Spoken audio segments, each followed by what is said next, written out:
In general, if you know the length of two sides and the measure of an angle that is not included, you can create two different triangles.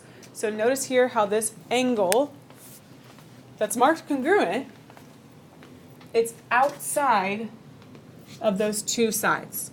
And so because it's not between them, we say it's not included, and actually you can create different triangles because of that. Because if you look at this blue side, it can like slide along here, and the side lengths change. So not only is this kind of inappropriate, but also it doesn't work because you can have triangles that aren't congruent. So you can't use side, side, angle. It has to be side, angle, side. Where the angle is matters quite a bit. So let's practice recognizing included angles so you know when we're looking at that. We'll do like two of these together, and I'll let you try the rest on your own. Let's go GH and HI. I want to know what is the angle that is included between those two sides, between GH and HI. Brooke, what angle would be included between those two? Angle H. Right. And you're allowed to call it angle H because there's nothing else touching this angle. Because angle H is like alone, you can just call it angle H. If there's other things touching it, you have to use that three-letter system. Let's move on. HI and IJ. I'm going to do that like a million times. IG. IG.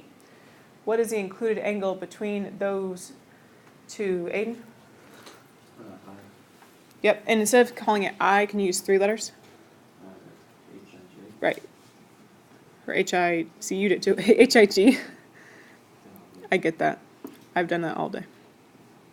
So far at least.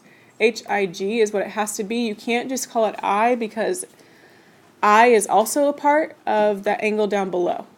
So I is touching other things, so you have to call it H-I-G. Can you please try the next four? You can talk with your partner about it. Compare answers. I want to know what are the four included angles between those sides, and go.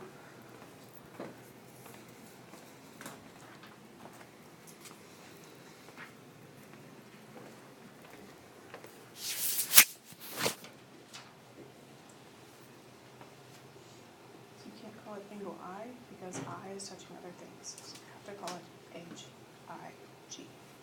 But use three letters.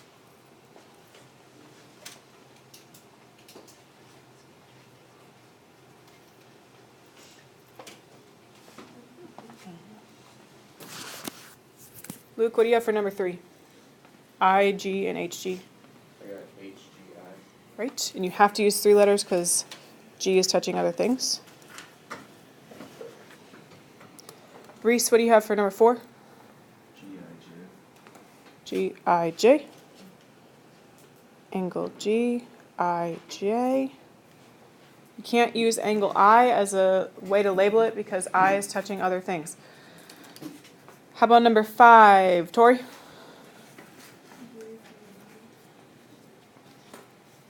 Say again. J-G-I. J-G-I. Ooh. J-G-I. And then the last one, I-J and J-G. Bonnie, what do you have? Angle J. Yes, you're allowed to call it just angle J because it's nothing else is touching it.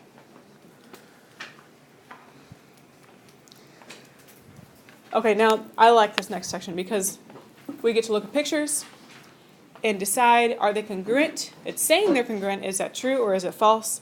If it's false, you get to tell me why. If it's true, I would also like to know why.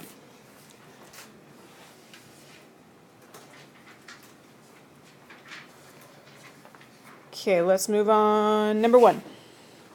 It's saying that these two triangles are congruent. Guys, are they congruent? Yes. Brennan, how do you know they're congruent? SSS. Right. So this is true because of side, side, side. All three sides are congruent, so we're good.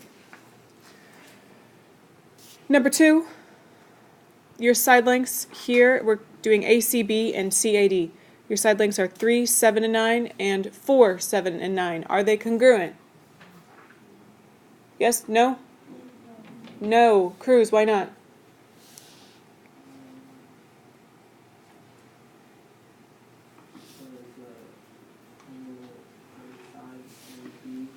Right. Right. So AB is not, I'll say not equal to CD. I like how you said that. 3 is not congruent to 4. It's not equal to 4, and so that doesn't work. You almost had side, side, side, but you can't because that last side isn't congruent. Number 3, are those two triangles congruent? Yes or no? Yes. Okay, Alex, how come? Because all the sides are equal, so it's SSS. Right.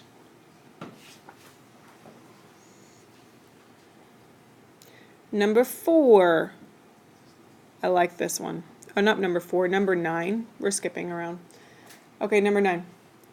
Right now you have one side and one angle. We know for sure you have to have at least two sides and one angle in order to prove something congruent. I see a second side. Does anybody else see it? Sam, where is it? It's the shared side. Right. This is actually, we're going to use this a ton. And this is actually extremely helpful, and it's a pretty easy one to identify. This is actually because of the reflexive property. We would say BD is equal to BD because reflexive, because they share that side. I guess BD equals to DB. That's a shared side, so that's congruent. Now look at it. You have two sides and an angle, but is that angle included? No. So this is a no. This is side, side, angle, which is inappropriate and not allowed. Okay?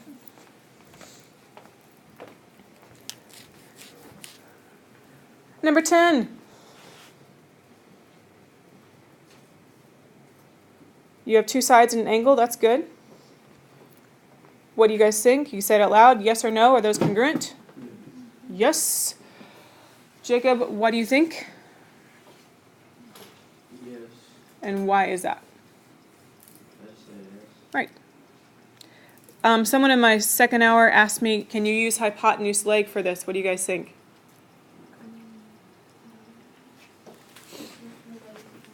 Right. So you have two legs, you don't have the hypotenuse. Why don't you put that away? Take your headphones out. So since you don't have the hypotenuse, it doesn't work. So you would have to have this side congruent to use hypotenuse leg. You don't. Okay, so that one works. Number 11. Okay, this is another one where you have that shared side. And because you have a right angle at the bottom, you can also say that this one is right. So you have two sides and an angle. Do you guys think it's congruent? Yes or no?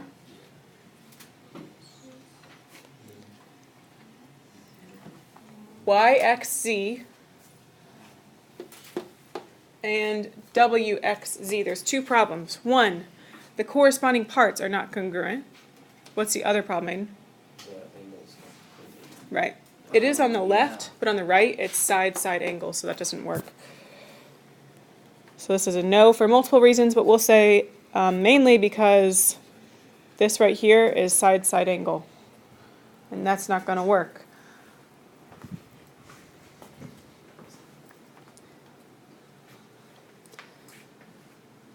Number 12.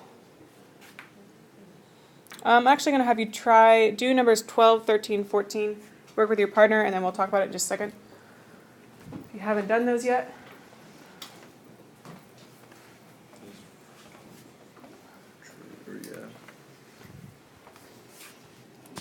When you're looking at these, be very careful.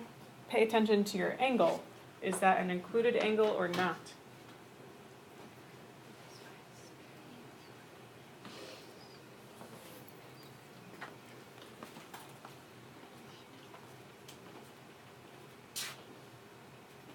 Is this angle between the two sides?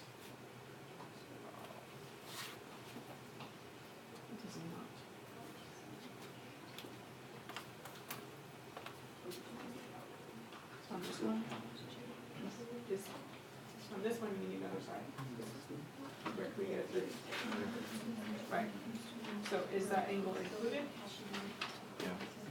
So that would actually work, yes, because of side angle side.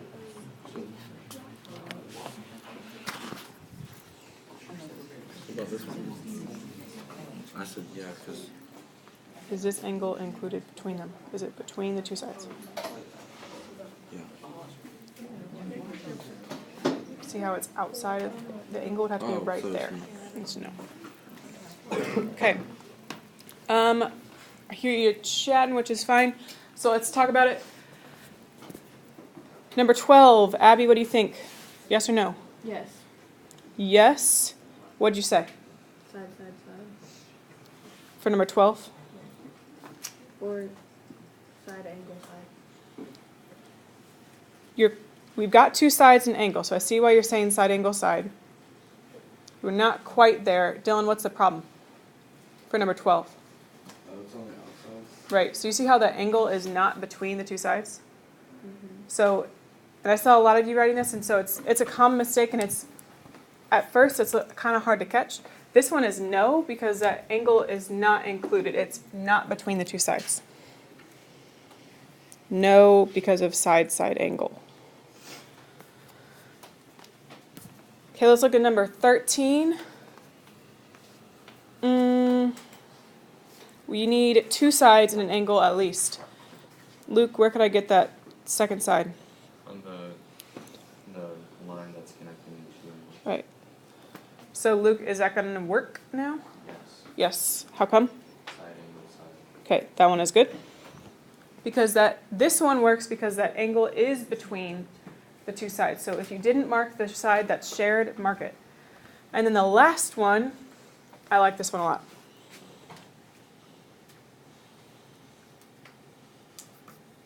Anybody got an idea for this one? Because right now you don't have any angles.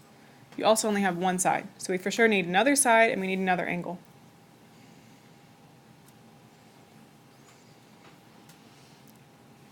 What can I do? They share sides. That's the one. Okay. So there's two sides. Sam, how can I get an angle? Well, if their two sides are parallel, you've Mhm. got the line going through the middle of the one with the two dashes. Mm-hmm. That's a transversal. Then, because of the alternate interior angles theorem, you can see that those angles are congruent. Yeah. So this is not a congruent marking. This is parallel. So I don't know if you caught that. So he's totally right. You can say these two are congruent because of alternate interior angles. You cannot say these ones are congruent. Those are not alternate interior angles. So based on what you have now, you have two sides and an angle. Are those congruent? No. Tori, why not? It's side angle. This angle is not included. How it would have to be down here. It's not where it needs to be. Okay, and last little section, like I said, we're not going to really prove things today, but I will remind you of a couple things. Number one, definition of a midpoint. If I am saying that x is the midpoint of AB, then what can I say is true? This has been a bit. What do I say, Aiden? AX is equal to XB. Right. And I'm going to go ahead and use congruent since that's the main thing we'll use in this unit. So if they're equal, they're also congruent. AX is equal to XB, or AX is congruent to XB. And that's because of the definition of a midpoint. We have done this before.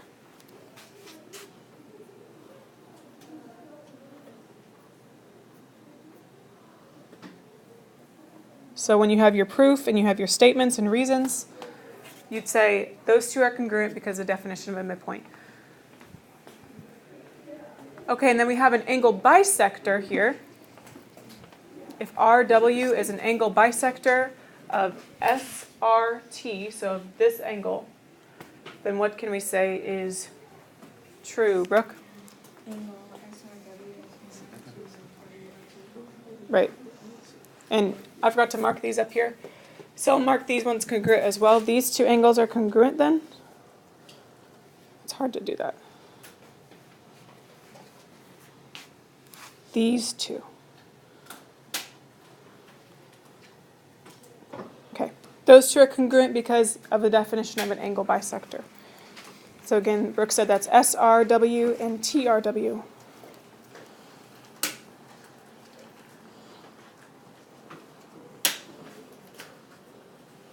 And that is because definition of an angle bisector.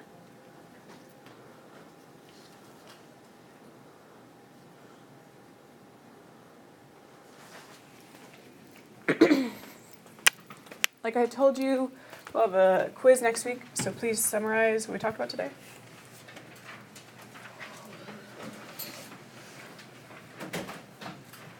Oh my gosh.